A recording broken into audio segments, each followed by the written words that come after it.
So, namaste, welcome once again to the session. We are engaged in the study of the book Compassionate Objectivity. I think the last time we ended on page 30, correct? Page 30. No, I'm sorry, page 31. We finished on the first two lines we had done, and we will read after that. Yes, you can see. We can start from be practical. All right.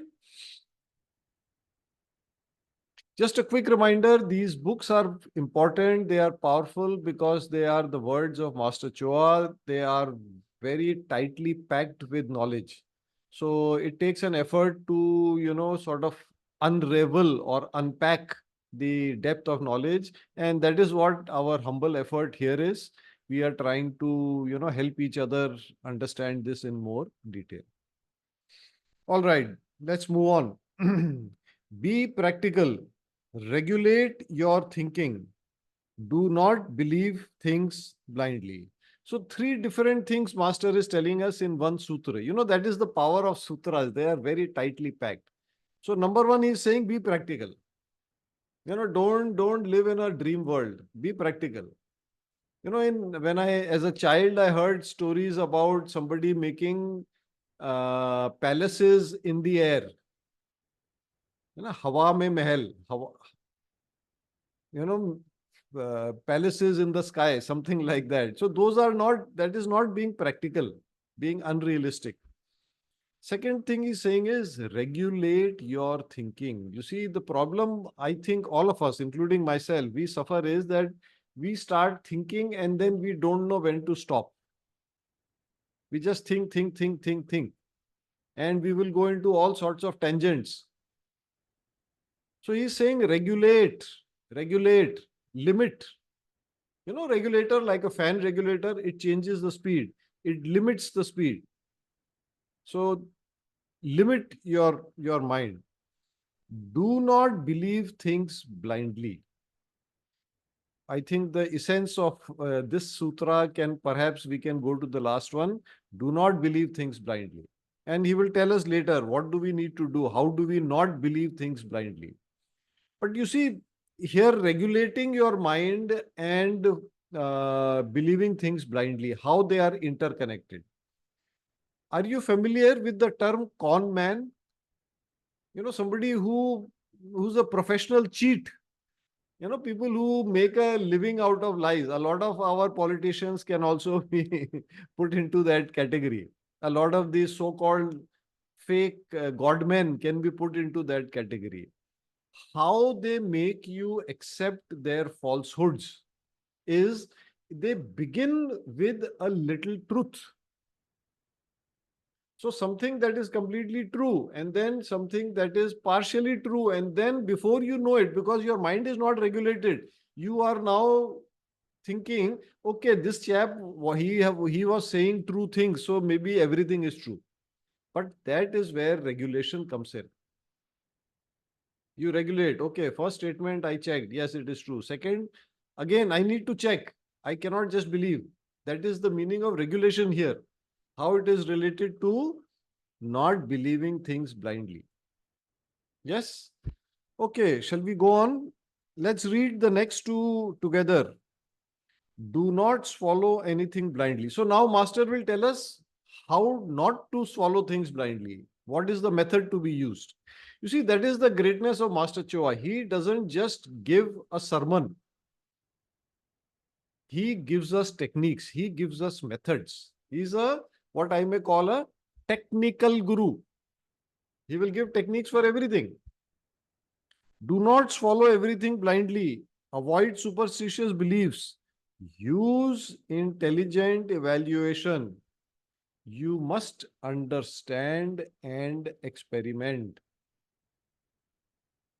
Make your own conclusions.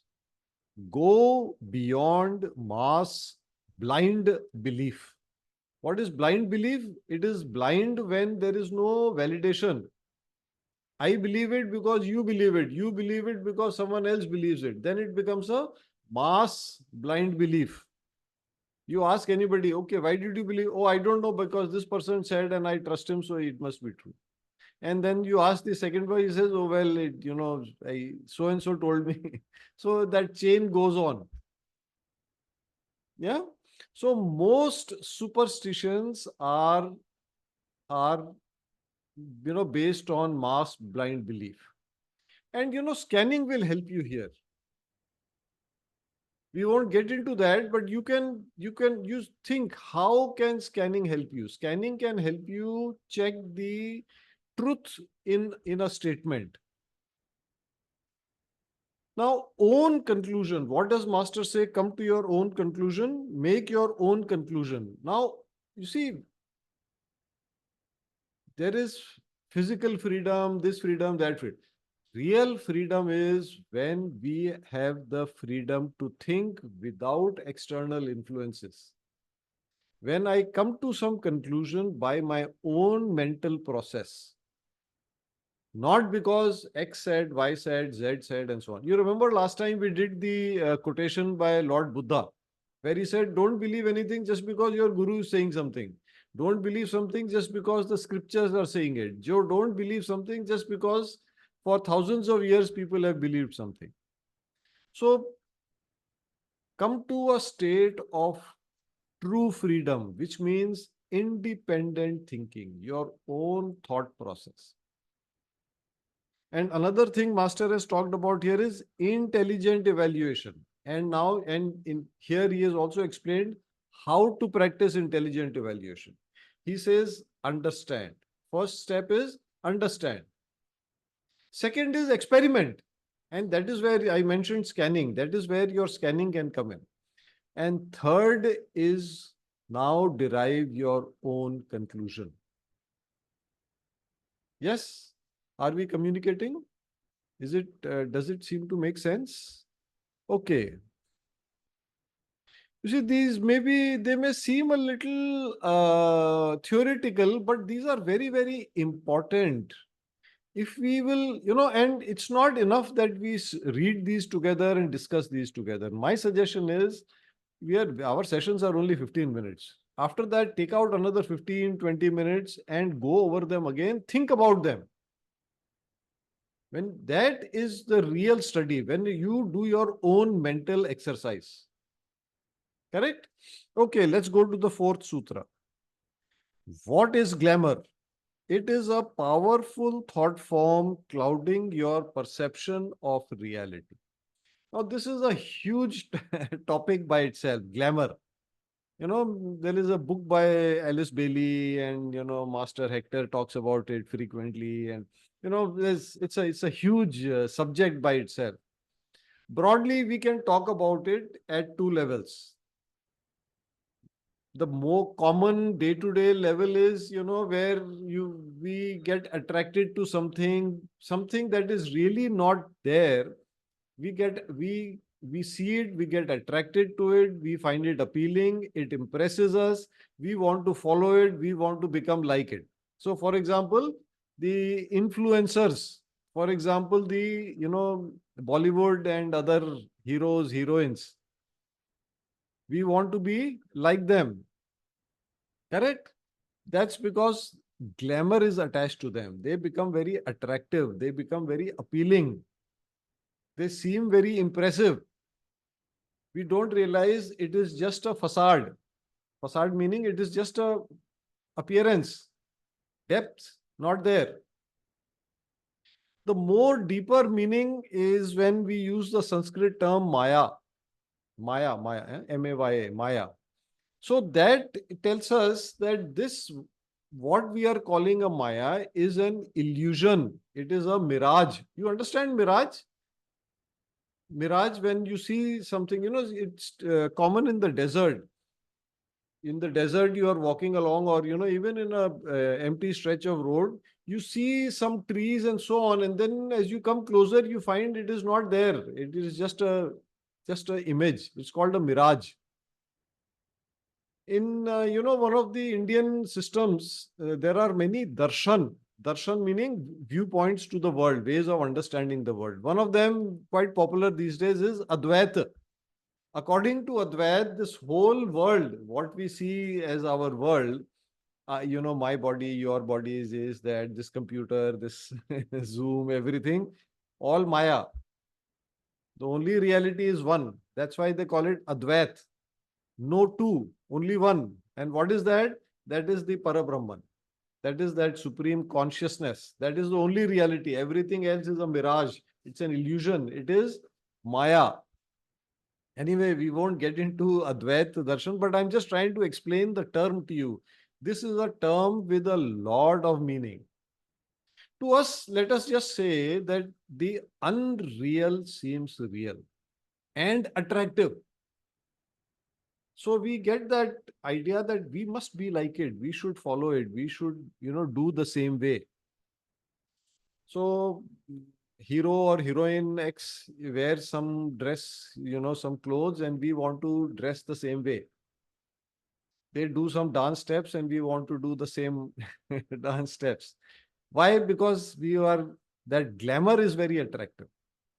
Now here master is not mentioned, but really what is required from us to overcome glamour is a word that we have come across earlier, discernment. Discernment. You remember discernment? We have come across this term. Discernment is our mental ability to, separate real and unreal.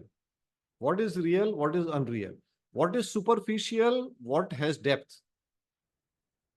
What is true? What is untrue? So discernment becomes the important quality for us to develop. And later in sutras, master gives us ways to develop our discernment.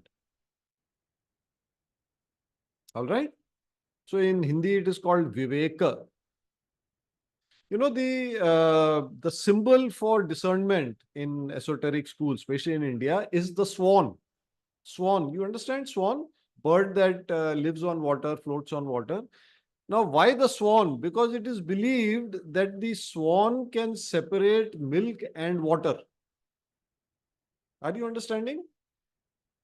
So, why is that a symbol of discernment? Because that is what it is doing, real, unreal. Milk being the real thing and the water being the unreal thing, it is able to separate them. All right? Okay. Shall we go on? Let's do the next two sutras together. Do not be impressed or fooled by esoteric or scientific speculations. Analyze them deeply and objectively. Remember, anybody can say anything. Anybody can write anything. Practice discernment or intelligent evaluation. So esoteric, you understand what is related when it is related to the inner world, not the physical world, the outer world, but the inner world, related to energy or spirituality and so on. Now here, unfortunately, in this new age, there is a lot of pseudoscience. You understand pseudo? It sounds scientific, but it is not scientific. Just to give you an example, somebody will say that, or you read an article on Google, gives you a link and you read that article.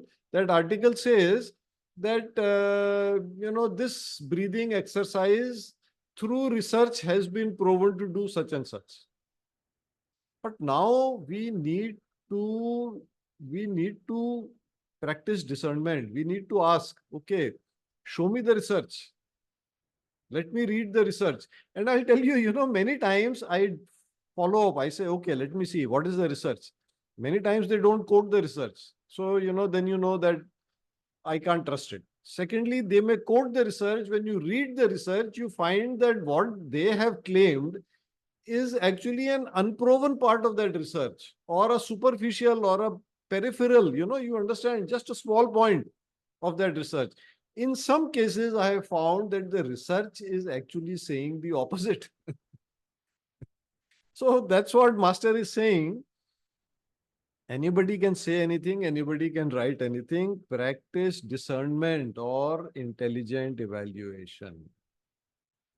You see, this also brings us to one sad truth of the modern society. What discernment, intelligent evaluation, what they require is mental industriousness. Physical labor, physical hard work, physical industriousness, I'm sure we understand. Mental industriousness is very, very important. You see, there are two terms, information and misinformation. Suno aapne, I hope you've heard both these terms, information, misinformation. Mental industriousness is required to know the difference between whether this piece of information is true or false. And unfortunately, in the modern society, the most common form of laziness is mental laziness. I don't know if you agree with me or not. Think about it. This is not entirely untrue. In my student life, I came across, there's a IBM computer center and they had a poster that said think. And, there was some situation where I was told, I was just pointed to that poster, think. And I realized, that actually changed my life because I realized that by thinking, most situations can be understood. The only way we have of improving our life, the only way we have of solving problems in our life is through thinking. So may I suggest, just make a poster in block capitals, you write think and put it in front of where you sit or read or, thinking will change your life. But thinking without emotions. When thinking gets clouded by emotions, by likes and dislikes and this and that will not help you that much. Okay, one more sutra will quickly do that. Objectiveness and non-falsehood give you the ability to see people as they are. You see, one important aspect of life, I would say very important of his aspect of life, who to trust, how much to trust. So now, of course, this is something we have to develop. Now, to develop this, the necessary quality within us is truthfulness. Because honesty, we practice honesty that develops within us accurate perception. And when Master is talking about, see people as they are, you have to see people in totality as a whole. And you have to do it without emotions interfering. So, for example, person is saying whatever, I do this, I do it. Are his actions supporting his words? Does he walk the talk? जो बोलते हैं क्या वही करते हैं या वो करते फर्क हैं बोलते फर्क हैं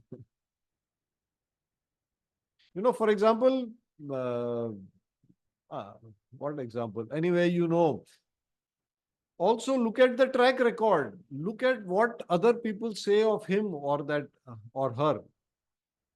I don't know if you remember, there was a very nice Hindi film some years ago, Lage Raho Munna Bhai. So this girl says, I'm meeting a boy and I have to make a decision whether I should, make a relationship or not. So this guy says, well, look at how he treats other people, especially people who are of a lower status, social status.